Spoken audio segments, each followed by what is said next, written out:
Ethiopia has dismissed reports that its security forces have killed more than 400 people to quell protests by the Oromo ethnic group that began last November. The campaign group Human Rights Watch says Ethiopian troops had repeatedly fired at peaceful protesters, but Ethiopia has described the claims as exaggerated. Well, our Ethiopia correspondent Emmanuel Igunza is in Nairobi and joins me from there now. Emmanuel, this is quite an odd statement from the Ethiopians to say this report was exaggerated. They're not exactly denying it, are they?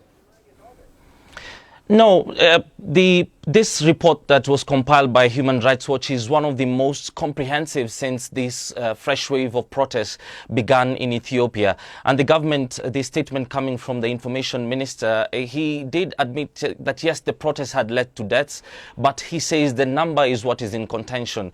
While the Human Rights Watch report says it's 400, the government is saying that an internal investigation done by the Independent Human Rights Council had established that 173 people are recorded now to have died. This is quite at odds and in contrary to what human rights groups are saying and all the protesters are saying. The protesters have put this number even much higher than what Human Rights Watch has put the figure. So this is the figure of 400 people that Human Rights Watch is saying is what is in contention right now. Okay, Emmanuel, and just very briefly, can you just take us back to the events that led to these deaths that Human Rights Watch is talking about, very briefly?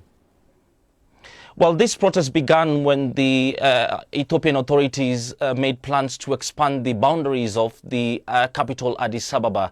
And this led to the protests with the Oromo, the largest ethnic community in Ethiopia, saying that this will lead to the farmers in their area losing their farms. And so they took to the streets for months. They were protesting. Those plans were put on hold, but the protests continued. Though the intensity has gone down, the Oromo protesters have continued with it, saying that it is much more than just the issue about land. It's about human rights and it's about addressing what they call marginalization by the Ethiopian government.